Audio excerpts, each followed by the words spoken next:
Hey guys, welcome back to the channel. This is my third attempt at making this video. I made a second one that was pretty good, and I deleted it by accident, so whatever. This is going to be a little bit long-winded, and not too bad. It's just I'm making an unedited video.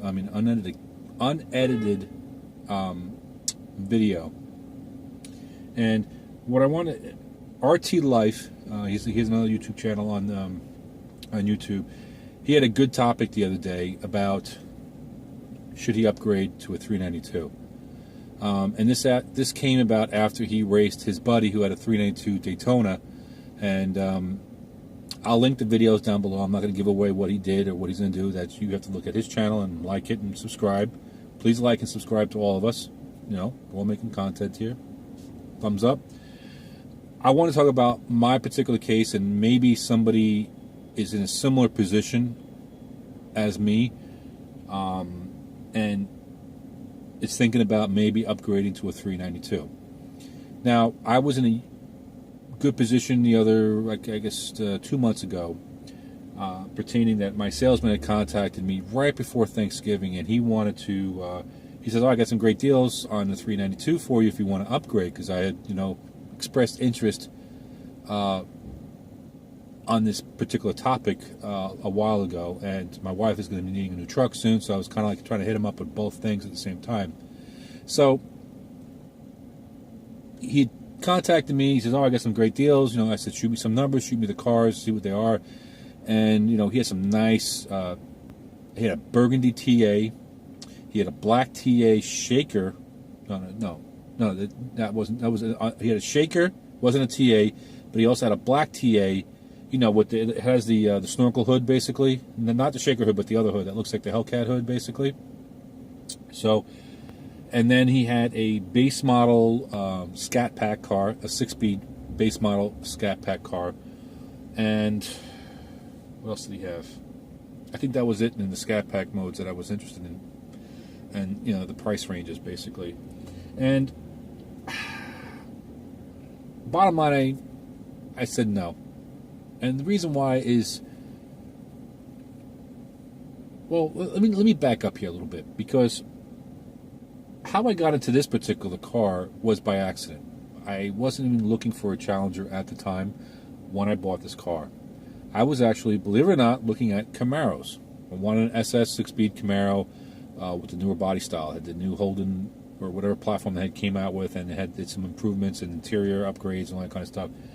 And I was excited about that, and I had kind of my heart set on that. So I basically went down to the GM dealership local to me, and I think it was like a $55,000, $56,000 asking price for that particular model car that I wanted. And, when you're plunking down and you're buying a new car, guys, and you're spending $50,000 on a car, I mean, that's not chump change. It's not cheap. I mean, some guys, yeah, they might lease them, they might whatever it is, and they live home with mommy and dad, and they can afford those type of payments and everything. But for your normal people like us, whatever it is, when you go buy a car, you got to think about all the other things at the same time. Do you really want to spend your disposable cash on a car, or where you can get a car that's less money for the same, whatever it is? But I'm saying you always want to look for the good deal if you're going to spend your disposable cash on that. So basically, I went down, looked at it. Guy was really an asshole, to tell you the truth, and it just gave me flashbacks to when I wanted to buy other GM models that were pretty new at the time, like the GTO, the G8. Where they had these overbloated Holden cars, and they wanted $15,000 over the asking price for these cars, and they didn't want to budge on the price. The same thing with this guy. The Camaro just came out with the new body style. This is a 16 model, and he was just, oh, well, we're going to sell it no matter what. I'm not going to give you a deal. So he didn't think about long term or what, maybe I might buy another car from him. I might get something else or whatever. He didn't care. That was it. Non-negotiable, whatever. I was like, okay, well, let me just take the car for a ride. Let me just see if it's worth it and all that stuff. And as soon as I slid into the car, I knew it wasn't for me. I knew it wasn't right. I just was disappointed. A few key points. Steering wheel's off to the side. It's not centered on the car. I don't know if you realize that in a lot of the cars. Even the GM trucks. If you look at some of the GM older trucks, or even I think up to 2017, The steering wheel is not centered with the thing. I don't know what GM is thinking about that.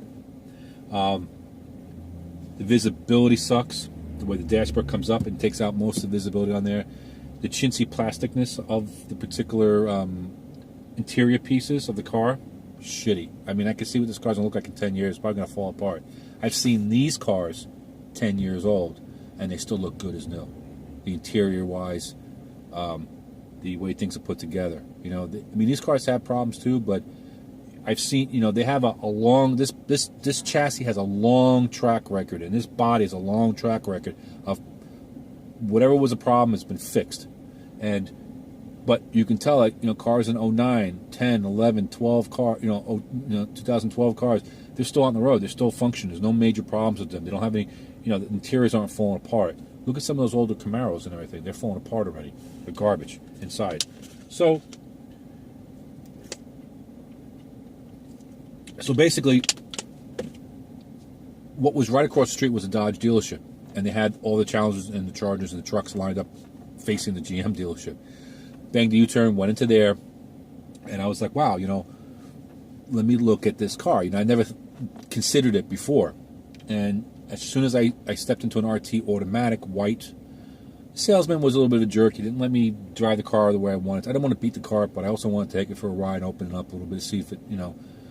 While it wasn't as fast as the Camaro, it sure felt better.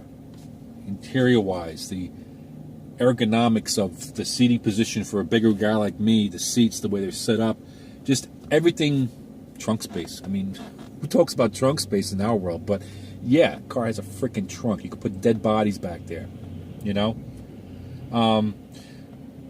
Long story short, I didn't buy the car that day. I looked around, looked for the best prices. I started looking at all the different body types, body styles, and all the different trims that came in and see what the best prices are.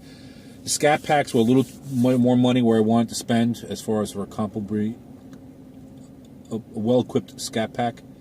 I didn't see myself spending $56,000, $55,000 for them, you know what I mean, for a loaded scat pack. This wasn't in the cards for me.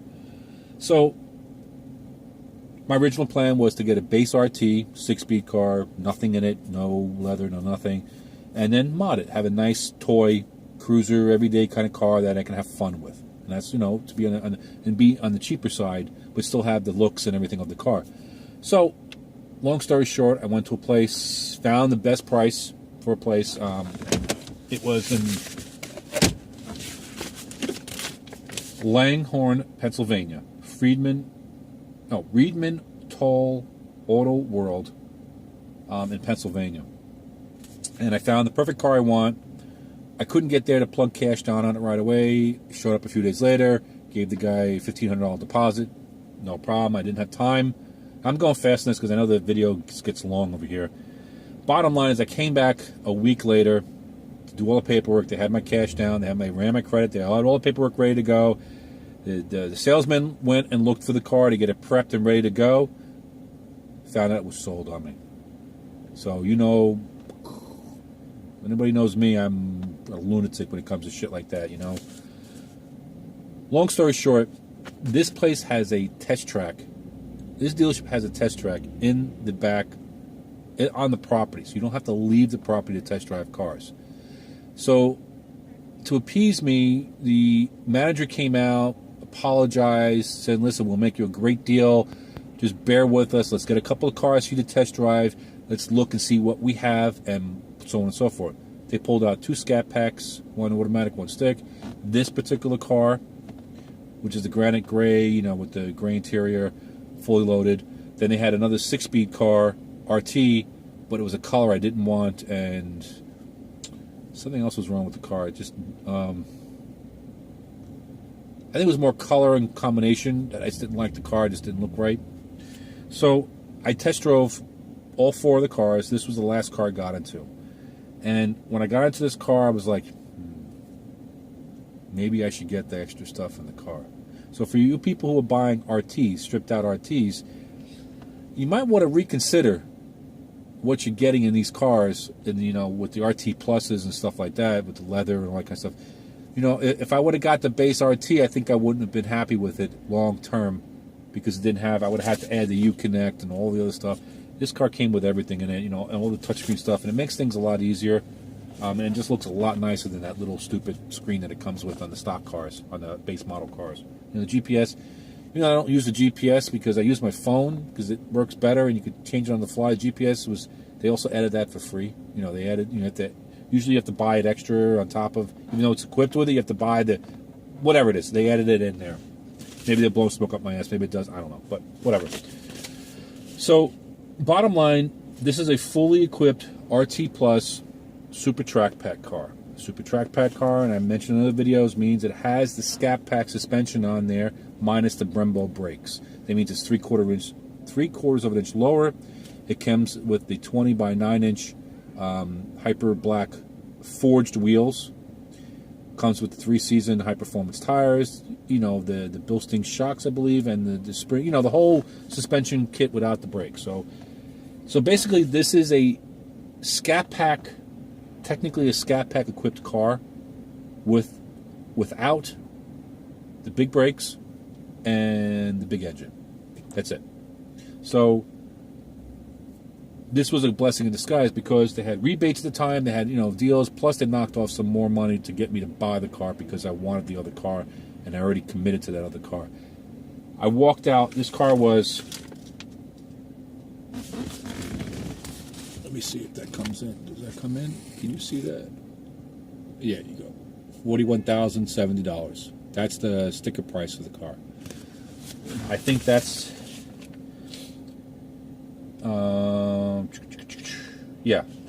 that's sticker price. The base price of the car was $31,995. Remember that number, $31,995. I walked out the door with this car for just under $34,000 because of all the hooplas and all of the rebates and the deal that fell through and the other thing.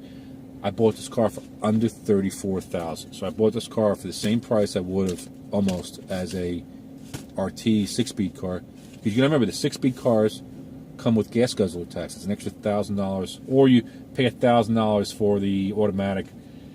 I don't know. It's all the same shit, but whatever. This is a $3,000 V8 Hemi package thing, 28D, whatever the hell that means. That comes with, what else did I mention? Everything else it comes with. You guys know the options on these cars better than I do, so I'm not going to go into that. But it's a comparably optioned out car. So that's the salesman. So he calls me up. He says, "I got a great deal for you. I can get you into a Scat Pack or a TA car, whatever, for $55,000." So I had to laugh at him. I said, "That's the best you can do?" It's all, well, we can come down a little bit. Maybe we can work on it, And I understand the TAs have a little bit more, that the hood, they have other stuff that's done to the car, the cold air package and all that kind of stuff. But that's all bells and whistles for me. I'm looking at money and what the car is worth in my mind. Now, if he would have said like 48, 47, maybe, that would have been pretty good.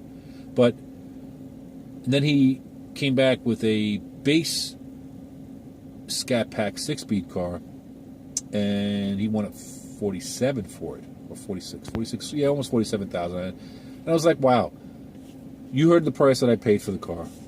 Why would I spend all that kind of money for a car that's completely equipped just to get bigger brakes and an engine? Think about that for a minute. I can put headers, cam, I can go buy the Brembo brake setup on this car, probably less than that, for a few $1,000s maybe, do all the work myself. So you're saving a ton of money, and the insurance cost too. Compare the insurance costs, guys, when you buy these cars. Look at them. Look at the Scat Packs, look at the RTs, pluses, all that kind of stuff. You'll see a big gap in the insurance, and that's what a lot of people don't talk about. Now, this is for people who already have these cars and maybe looking to upgrade, if they, got a lot of miles on them, or they want to get rid of them, or they're leased. I don't know whatever your position is, but for me, it's not worth it. And if somebody else in the same spot, think about that for a minute. Just dollars and cents. It doesn't make sense to upgrade to a Scat Pack just to say, okay, I have 100 more horsepower. Fantastic, to a lot of people that means a lot, but to me, you drive to and from work.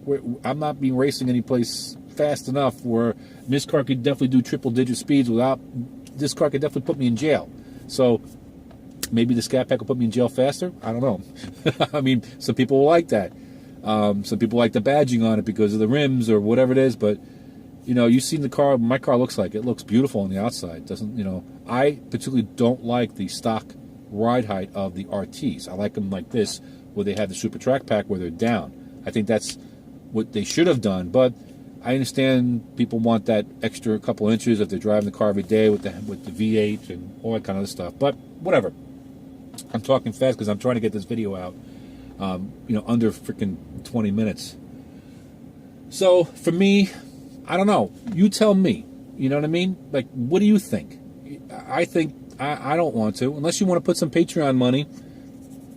You know, throw me some 500,000 views, or if you want to throw some money in Patreon, if I open a Patreon account and you tell me what to do with this car, I'll do it. I'll put a Pro Charger. I'll put a freaking twin turbos on it, or whatever it is. Nah, I'm just kidding. Or maybe. I don't know. I don't know. But for RT Life, I think he made a good choice not to upgrade at this time, maybe. You know, he shows what the 315s that you put on there, like you can kind of keep up with the 392s without really doing much. Tire change, you know, get some extra traction. You know, look at his video. I'll post a link to it and him discussing everything. And I'll post the two videos. He has one racing it and then the other one talking about it and then driving, taking it for a test drive and everything. But for me, nah, not right now. What's your thoughts? Take care.